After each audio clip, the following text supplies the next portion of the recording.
Hello everyone. आज हम class 10th chapter 14 probability revise करेंगे।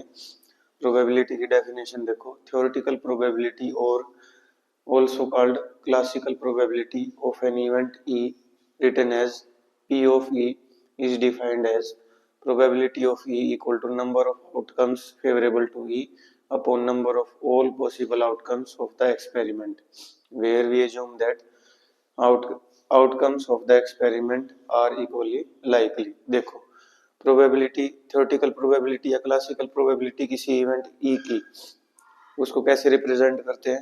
Probability of E, P of E, ऐसे, ठीक है। इज डिफाइंड एज, क्या होती है theoretical probability? P of E equal to number of outcomes favourable to event E. Event E के फेवरेबल जो outcome होंगे वो यहाँ लिखते हैं ऊपर, divide by number of all possible outcomes of the experiment. Experiment के जितने भी टोटल पॉसिबल आउटकम्स हैं वो डिवाइड, उससे इसको डिवाइड करेंगे, ठीक है। ये फॉर्मूला इंपॉर्टेंट है, probability of event equal to number of outcomes favourable to event E upon number of all possible outcomes of the experiment, ठीक है। इसको याद कर लेना, favourable outcome upon total outcome, ठीक है। Where we assume that outcomes are equally likely. हम अपने सिलेबस में क्या कि जितने भी हम क्वेश्चन करेंगे सभी में क्या होगा, सभी एक्सपेरिमेंट के आउटकम इक्वली लाइकली होंगे। इक्वली लाइकली का क्या मीनिंग है कि सभी जो आउटकम्स है उनकी प्रोबेबिलिटी क्या होगी, इक्वल होगी। जैसे एग्जांपल से समझते हैं, when a coin is tossed once, ठीक है। जब हम कॉइन को टॉस करेंगे तो क्या होगा, या तो हेड आता है या टेल आता है, ठीक है। तो अगर हमसे पूछे कि प्रोबेबिलिटी ऑफ गेटिंग हेड बताओ, क्या होगी, हेड आने की प्रोबेबिलिटी क्या होगी, ठीक है। फॉर्मूला लिखेंगे, ठीक है, number of outcome favourable to head upon number of all possible outcome of the experiment, ठीक है। अब हेड के लिए फेवरेबल कितना है, 1, हेड एक बार आ सकता है, ठीक है। और टोटल आउटकम कितने हैं, 2, हेड और टेल, ठीक है। तो प्रोबेबिलिटी ऑफ गेटिंग हेड क्या होगी, 1/2, ठीक है। ऐसी प्रोबेबिलिटी ऑफ गेटिंग टेल क्या होगी, टेल कितनी बार आ सकता है, 1 बार, 1 टाइम्स, ठीक है। और टोटल आउटकम कितने हैं, 2, हेड या टेल, ठीक है ना। तो प्रोबेबिलिटी क्या होगी, 1/2। अब देखो, हेड और टेल आने की प्रोबेबिलिटी इक्वल है, ठीक है। तो इसलिए क्या है, इक्वली लाइकली इवेंट या इक्वली लाइकली आउटकम, ठीक है ना। ये फॉर्मूला इंपॉर्टेंट है, इसको याद कर लेना भाई, ठीक है। तो जब हम एक कॉइन टॉस करेंगे तो टोटल पॉसिबल आउटकम कितने होंगे, 2 आउटकम होंगे, हेड या टेल, ठीक है।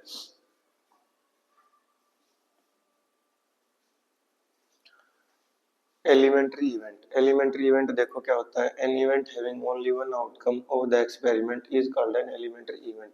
अगर कोई एक्सपेरिमेंट किया है और उस एक्सपेरिमेंट का कोई इवेंट है, अगर उस इवेंट का केवल एक ही आउटकम है अगर, तो उसको क्या कहेंगे, उस इवेंट को एलिमेंट्री इवेंट, ठीक है। एग्जांपल से समझना, मैंने कॉइन इज टॉस्ड, देखो एक एक्सपेरिमेंट किया, क्या एक्सपेरिमेंट किया, एक कॉइन को टॉस किया, ठीक है। एक कॉइन को टॉस किया, ये क्या है, एक एक्सपेरिमेंट है, ठीक है।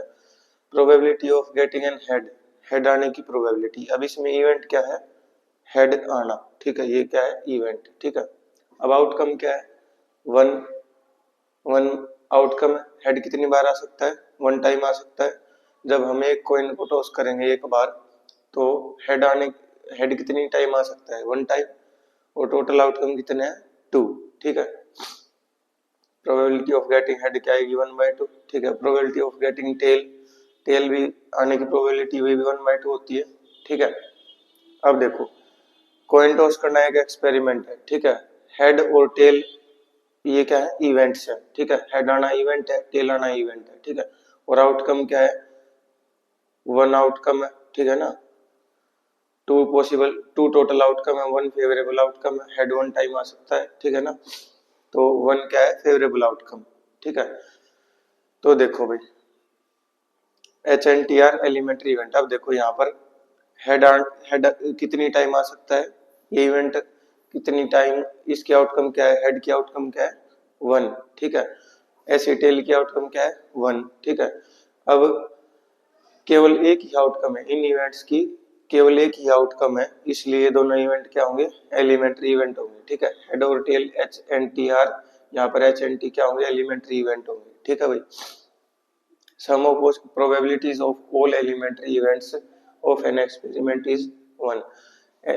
किसी एक एक्सपेरिमेंट के अंदर जितने भी एलिमेंट्री इवेंट होंगे उन सभी की प्रोबेबिलिटी का सम 1 के इक्वल होगा। देखो भाई जैसे एग्जांपल से समझना, हमने कॉइन टॉस के एक एक्सपेरिमेंट है, इसमें एलिमेंट्री इवेंट से हेड और टेल आना, ठीक है। ये दोनों हेड और टेल क्या है, एलिमेंट्री इवेंट है, ठीक है। इन दोनों की प्रोबेबिलिटी का सम करते हैं, probability of head 1/2, probability of tail 1/2, दोनों को ऐड करो, हाफ प्लस हाफ 1, ठीक है। तो तो क्या होगा, sum of probability of all elementary event, सभी एलिमेंट्री इवेंट्स किसी एक्सपेरिमेंट के, किसी एक एक्सपेरिमेंट के सभी एलिमेंट्री इवेंट्स की प्रोबेबिलिटी का सम 1 के इक्वल होगा, ठीक है।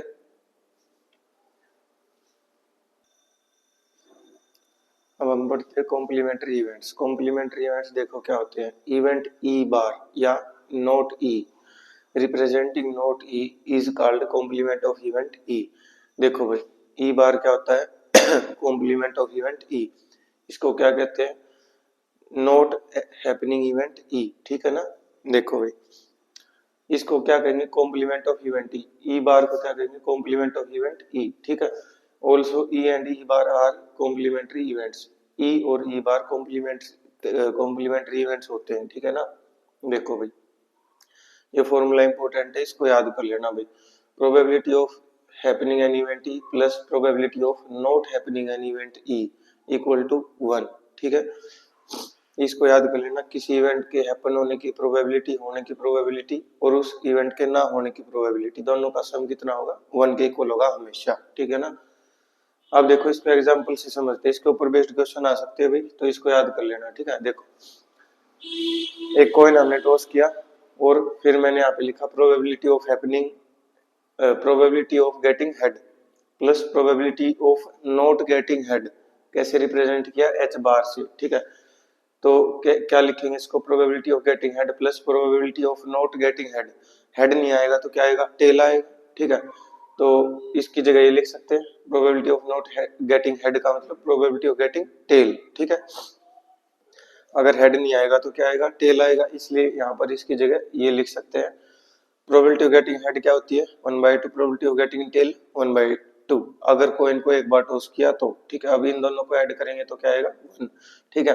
तो probability of happening an event plus probability of not happening an event is equal to 1, ये फॉर्मूला याद कर लेना भाई, ठीक है।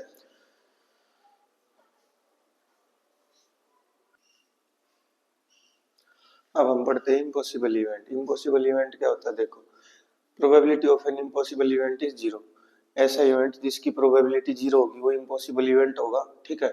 और probability of an impossible event is 0, impossible event की प्रोबेबिलिटी हमेशा 0 होगी, ठीक है। एग्जांपल देखो, probability of getting a number 8 in a single throw of a die, एक डाई हमने थ्रो किया, ठीक है।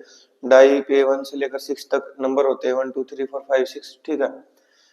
अब देखो probability of getting a number 8, अब उसके ऊपर 8 नंबर तो होता ही नहीं है, ठीक है। तो फेवरेबल आउटकम क्या होंगे, 0, और टोटल आउटकम, टोटल 6 नंबर आ सकते हैं 1 से लेकर 6 तक, ठीक है। तो 0.6 प्रोबेबिलिटी क्या आएगी, 0 के equal, probability of getting 8 equal to favourable upon total, favourable कितने हैं 8 के लिए 0, 8 तो है होता ही नहीं डाई के ऊपर, और टोटल आउटकम कितने हैं 1 से लेकर 6 तक 6, 0 को किसी भी नंबर से डिवाइड करेंगे तो क्या आएगा 0, ठीक है। तो प्रोबेबिलिटी ऑफ इम्पॉसिबल इवेंट हमेशा क्या रहेगी 0, ठीक है। अब देखो श्योर इवेंट या सर्टेन इवेंट, ठीक है।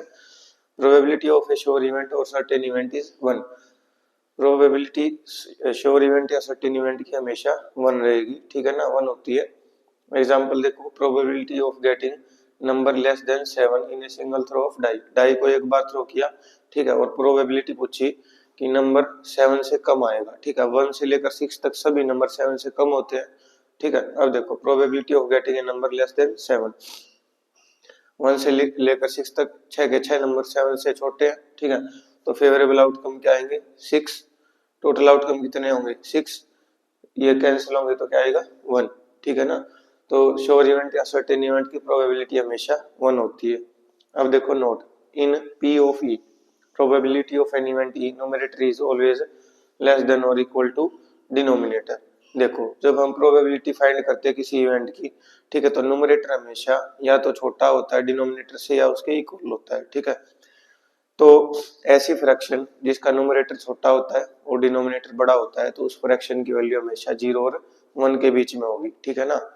अब देखो, इसलिए प्रोबेबिलिटी ऑफ ई हमेशा 0 और 1 के बीच में लाई करेगी। 0 से बड़ी होगी प्रोबेबिलिटी और 1 से छोटी होगी। आगे समझ में, ठीक है। 0 के इक्वल कब होगी? जब इम्पॉसिबल इवेंट होगा। 1 के इक्वल कब होगी? जब श्योर इवेंट होगा, ठीक है ना। तो ये याद कर लेना, बहुत इंपॉर्टेंट है, इसके ऊपर बेस्ड भी क्वेश्चन आ सकता है एग्जाम में, ठीक है। 0 लेस देन और equal to probability of event E less than और इक्वल टू 1, ठीक है। किसी इवेंट की प्रोबेबिलिटी हमेशा 0 और 1 के बीच में लाई करेगी। 0 और 1 के इक्वल भी हो सकती है। 0 के इक्वल कब होगी? जब इम्पॉसिबल इवेंट होगा। 1 के इक्वल कब होगी? जब श्योर इवेंट या सर्टेन इवेंट होगा, ठीक है भाई।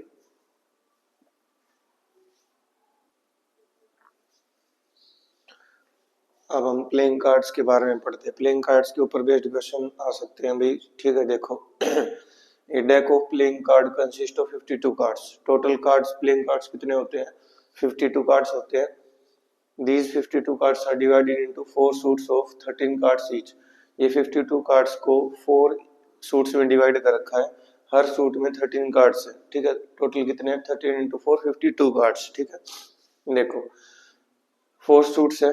एक सूट है स्पेड, क्लब, हार्ट और डायमंड, ठीक है। स्पेड में, स्पेड का ये सिंबल होता है, क्लब का ये सिंबल है, हार्ट का ये सिंबल है, डायमंड का ये सिंबल है, ठीक है। अब देखो स्पेड और क्लब ये दो सूट ब्लैक कलर के होते हैं, ठीक है। हार्ट और डायमंड ये दोनों सूट रेड कलर के होते हैं, ठीक है ना। अब देखो तो टोटल ब्लैक कलर्ड कितने कार्ड हो गए? 13 प्लस 13 26। और टोटल रेड कलर्ड कितने कार्ड हो गए? 13 प्लस 13 26, ठीक है भाई। Cards in each suit are king, queen, jack, 10, 9, 8, 7, 5, 4, 3, 2, ace. देखो हर एक सूट के अंदर टोटल 13 कार्ड है। कौन कौन से कार्ड होते हैं? एक किंग होता है, एक क्वीन, जैक, 10, 9, 8, 7, 6, 5, 4, 3, 2 और एस, ठीक है। ये सभी 13 कार्ड होते हैं हर एक सूट के अंदर, ठीक है। King, queen and jack are called face cards. King, queen और जैक ये तीनों कार्ड फेस कार्ड कहते हैं इनको, ठीक है। अब एक सूट में 3 फेस कार्ड होते हैं, टोटल 4 सूट है, तो टोटल 52 कार्ड्स में टोटल कितने फेस कार्ड्स हो गए? 4 इंटू 3 12, टोटल 12 फेस कार्ड्स हो गए, ठीक है भाई।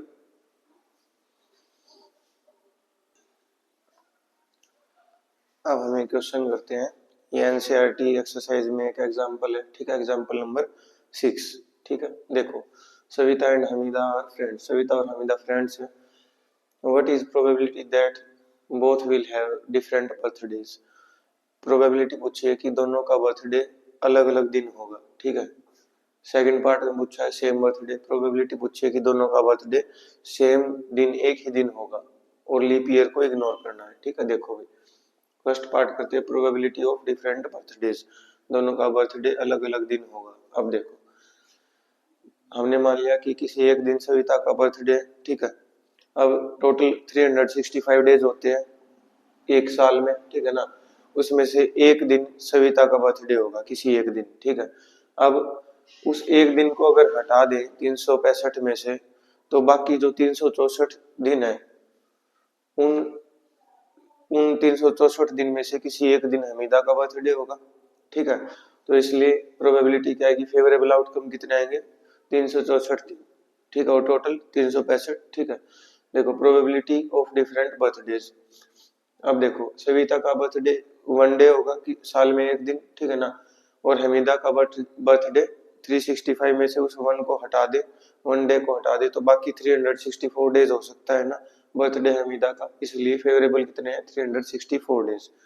तो प्रोबेबिलिटी क्या आएगी? Favourable upon total. तो प्रोबेबिलिटी क्या आ गई? 364 अपॉन 365, ठीक है। सेकंड पार्ट में देखो प्रोबेबिलिटी ऑफ सेम बर्थडे। दोनों का बर्थडे सेम डे होगा। देखो इसको दो तरीके से फाइंड कर सकते हैं। एक तो ये जो कर रखा है, दूसरा भी बताऊंगा। पहले देखो प्रोबेबिलिटी ऑफ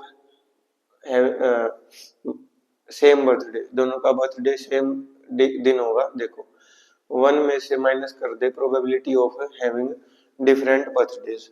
ऐसा क्यों किया? क्योंकि देखो probability of happening an event plus probability of not happening an event किसके इक्वल होती है, 1 के इक्वल। ठीक है, अब हमने यहाँ पर सोल्व कर लिया था डिफरेंट बर्थडे होंगे। ठीक है, मान लो कि यहाँ पर डिफरेंट बर्थडे की प्रोबेबिलिटी दे रखी है, तो ये उधर जाके माइनस हो जाएगी, तो 1 में से जब इसको माइनस करेंगे तो प्रोबेबिलिटी ऑफ नॉट हैपनिंग ई आएगा। ठीक है, यानी कि प्रोबेबिलिटी ऑफ सेम बर्थडे कैसे आ सकता है, 1 माइनस कर दे 1 में से माइनस कर दे प्रोबेबिलिटी ऑफ डिफरेंट बर्थडेज। ठीक है, प्रोबेबिलिटी डिफरेंट बर्थडेज की कितनी है, 364 अपॉन 365, 365 एलसीएम आएगा। अब इसको यहाँ पर 1 बाय 1 हम लिख सकते हैं, 1 और 365 का एलसीएम 365 आएगा। ठीक है, यहाँ पे क्या लिखे, 1 बाय 1 को साइड में लिख लो। ठीक है, और एलसीएम से मल्टीप्लाई करो, 365 से मल्टीप्लाई करो, इसको सोल्व करेंगे तो क्या आएगा, 365 आएगा, बीच में माइनस का साइन है। अब इस कंप्लीट को साइड में लिखो, 364 अपॉन 365, इसको भी एलसीएम से मल्टीप्लाई कर दो।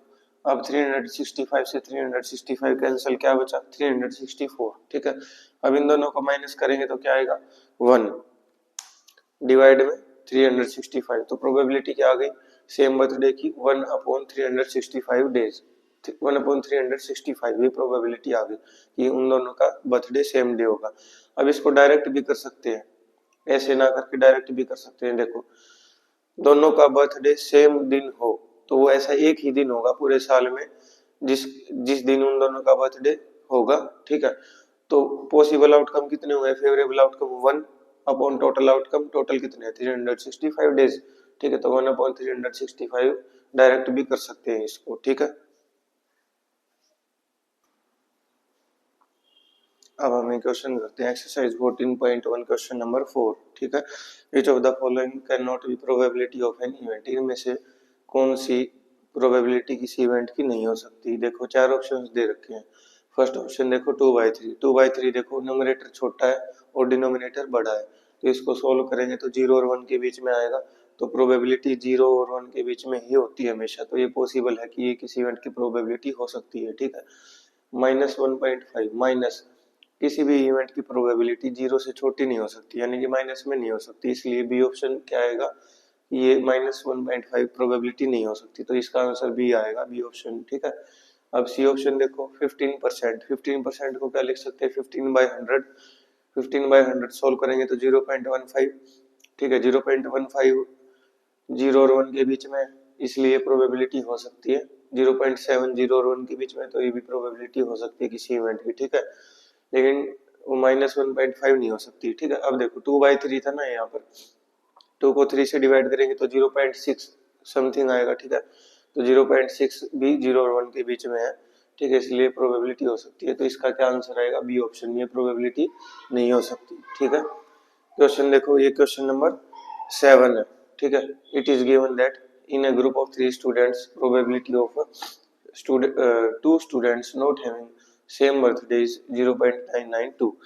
3 स्टूडेंट्स का ग्रुप है, ठीक है ना, उनमें से 2 स्टूडेंट्स का बर्थडे सेम बर्थडे नहीं होगा, उसकी प्रोबेबिलिटी दे रखी है 0.992। ठीक है, what is probability that 2 students have same birthday, क्या प्रोबेबिलिटी होगी कि 2 स्टूडेंट्स जो ये हैं इनका सेम बर्थडे होगा।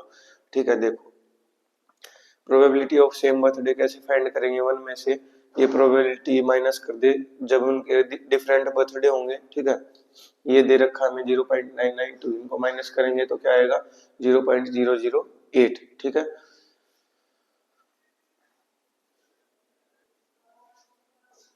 अब हम क्वेश्चन नंबर 17 करते हैं एनसीईआरटी 14.1 का। देखो, a lot of 20 bulbs contain 4 defective ones, एक लॉट है 20 बल्ब्स का, उसके अंदर 4 डिफेक्टिव है। ठीक है, तो ठीक बल्ब कितने हैं 16। ठीक है, 1 bulb is drawn at random from the lot, एक बल्ब रैंडमली उसमें से एक ड्रॉ किया, निकाला। ठीक है, what is probability that this bulb is defective, क्या प्रोबेबिलिटी होगी कि ये बल्ब डिफेक्टिव होगा। ठीक है, देखो probability of bulb is defective, bulb defective होगा। अब डिफेक्टिव कितने थे 20 में से, डिफेक्टिव कितने थे 4। ठीक है, तो पॉसिबल कितने हैं 4 और टोटल कितने हैं 20, तो 4/20 आएगा, फिर फेवरेबल अपॉन टोटल। ठीक है, favourable outcome upon total outcome, 4 से कैंसिल करेंगे तो 1/5 आएगा। ठीक है, तो प्रोबेबिलिटी बल्ब इज डिफेक्टिव क्या आएगी 1/5। ठीक है, सेकंड पार्ट देखो, suppose bulb is drawn in one is not defective. जो फर्स्ट पार्ट में जो बल्ब ड्रॉ किया था मान लो कि वो डिफेक्टिव नहीं था, ठीक है, एंड इज नॉट रिप्लेस्ड, और वो बल्ब ड्रॉ किया वो वापस वहां पे उस लोट के अंदर नहीं डाला, ठीक है ना। Now one bulb is drawn from the rest. अब जो बल्ब बच गए, एक बल्ब निकालने के बाद जो बल्ब बच गए उनमें से एक बल्ब ड्रॉ किया, what is probability that this bulb is not defective. Probability पूछी है कि ये बल्ब डिफेक्टिव नहीं होगा। देखो भाई अभी 20 बल्ब थे टोटल स्टार्टिंग में, ठीक है, उनमें से 4 डिफेक्टिव थे, तो ठीक बल्ब कितने थे 16, 20 माइनस 4 16, ठीक है। अब उनमें से एक बल्ब निकाल लिया, ठीक है, जो बल्ब निकाला वो डिफेक्टिव नहीं था, तो यानी कि 16 में से एक बल्ब निकाला ना, ठीक है, तो अब करेक्ट ठीक बल्ब कितने बच गए 15, ठीक है, तो पॉसिबल कितने हो गए 15, ठीक है। टोटल कितने हुए देखो 20 बल्ब थे, उनमें से 1 निकाल लिया तो टोटल कितने बचे 19, ठीक है ना। तो probability bulb is not defective, bulb defective नहीं होगा, इसकी प्रोबेबिलिटी क्या होगी, फेवरेबल कितने होंगे 15। अब करेक्ट कितने बचेंगे, ठीक बल्ब कितने बचेंगे 15 बचेंगे, पहले कितने थे 16, एक बल्ब निकाल लिया जो कि ठीक था, 15 बचे तो 15 लिखा, ठीक है। टोटल टोटल 20 बल्ब थे, उनमें से 19 बच गए एक निकालने के बाद, तो टोटल 19, तो 15/19 प्रोबेबिलिटी आएगी बल्ब इज नॉट डिफेक्टिव, ठीक है।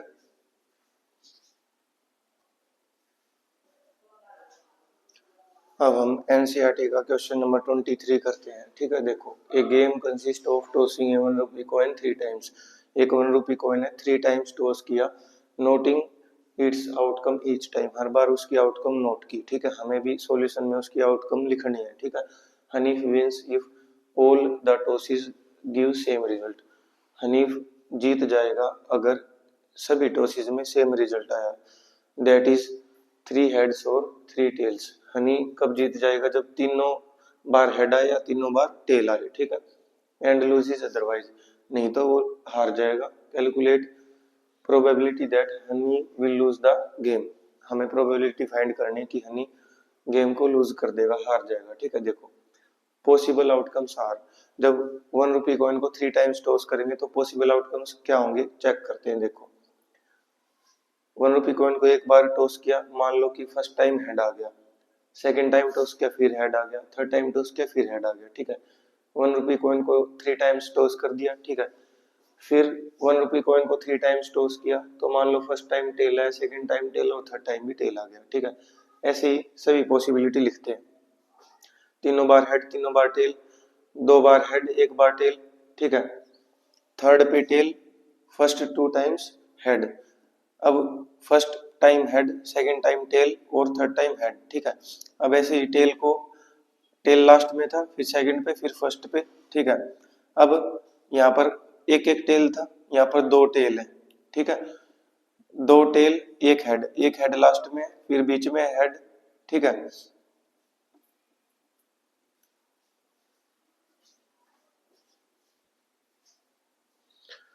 देखो यहाँ हेड लास्ट में है, ठीक है, हेड बीच में आ गया फिर हेड स्टार्टिंग में, ठीक है ना।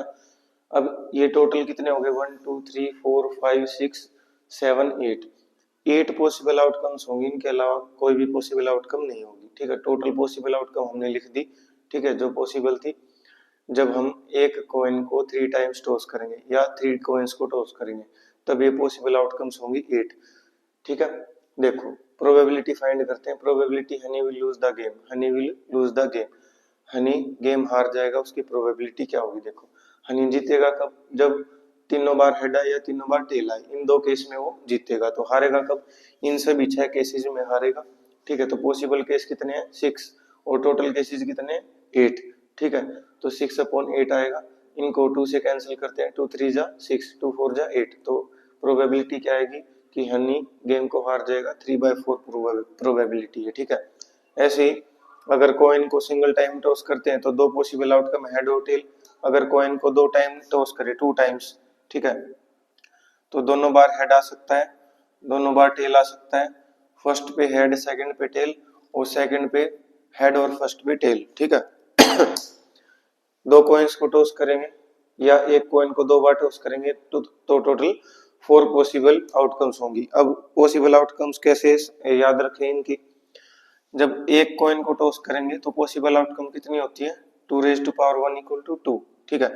1 कॉइन को टॉस करेंगे तो पॉसिबल आउटकम होंगी 2, ठीक है। जब 2 कॉइन्स को टॉस करेंगे तो पॉसिबल आउटकम होंगी 2 रेज टू पावर 2 यानी कि 4, ठीक है। ये 4 पॉसिबल आउटकम्स जब 2 कॉइन्स को टॉस किया। जब 3 कॉइन्स को टॉस किया तो 2 raise to power 3, 2 raise to power 3 कितना होगा 8। जब कॉइन 3 कॉइन्स को टॉस करें या एक कॉइन को 3 बार टॉस करें तो पॉसिबल आउटकम्स क्या होंगी 2 raise to power 3 equal to. ऐसे ही अगर n कॉइन को टॉस करें या एक कॉइन को n टाइम्स टॉस करें तो पॉसिबल आउटकम क्या होंगे 2 रेज टू पावर n, ठीक है।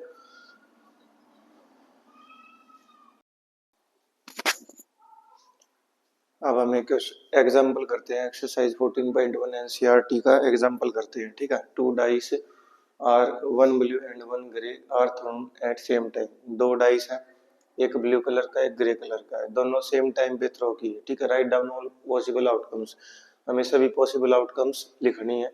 What is probability that sum of 2 numbers appearing on the top of the dice is 8। First part में पूछा है कि जो 2 नंबर आएंगे दोनों डाई के ऊपर, ठीक है, उन दोनों का सम 8 होगा, इसकी प्रोबेबिलिटी पूछी है। उन दोनों का सम 13 होगा, इसकी प्रोबेबिलिटी पूछी है। उन दोनों का सम लेस देन और इक्वल टू 12 होगा, इसकी प्रोबेबिलिटी पूछी है, ठीक है। पहले तो सभी पॉसिबल आउटकम्स लिखते हैं। 1,1 फर्स्ट डाई पे 1 आए, सेकंड डाई पे 1 आए, ठीक है। फर्स्ट डाइस पे 1 हो, सेकंड पे 2 आ जाए, ये भी हो सकता है, ठीक है। फर्स्ट पे 1, सेकंड पे 3, ऐसे ही ये टोटल सभी आउटकम्स मैंने यहाँ पे लिख दिए, ठीक है ना। 6 इधर 6 इधर, 6 इंटू 6 36। टोटल पॉसिबल आउटकम कितने होंगे 36, ठीक है। फर्स्ट पार्ट देखो, अब प्रोबेबिलिटी सम इज 8। सम 8 की प्रोबेबिलिटी क्या होगी, अभी चेक करो कि 2 नंबर का सम 8 होगा। ऐसे कितने आउटकम है, एक तो यहाँ पर है 2 + 6 8, ठीक है, एक ही आउटकम होगा। एक 3 + 5 8, ठीक है। एक 4 + 4 8, 5 + 3 8 और 6 + 2 8, ठीक है। कितने आउटकम हो गए 1 2 3 4 5, टोटल 5 आउटकम फेवरेबल आउटकम हो गए जिनका सम 8 आएगा, ठीक है। तो फेवरेबल आउटकम ऊपर लिखे 5, टोटल आउटकम नीचे लिखे 36, ठीक है। तो 5/36 इसका आंसर आएगा। सम इज 13। अब देखो 6 + 6 मैक्सिमम 12 सम हो सकता है, ठीक है ना। 13 सम पॉसिबल ही नहीं है, तो ऐसा फेवरेबल आउटकम क्या होगा 0, एक भी नहीं है, ठीक है। अपॉन टोटल 36, 0 अपॉन कोई नंबर किसी 0 को किसी भी नंबर से डिवाइड करे 0 ही आएगा। तो प्रोबेबिलिटी सम इज 13 क्या आएगा 0, ठीक है। प्रोबेबिलिटी सम लेस देन और इक्वल टू 12, प्रोबेबिलिटी पूछे कि सम 12 से कम या 12 के इक्वल आए, तो सभी का सम ऐसा ही है, सभी फेवरेबल आउटकम है। तो फेवरेबल कितने हो गए 36 अपॉन टोटल 36, इनको कैंसिल करेंगे तो 1 आएगा, ठीक है भाई। Thank you everyone.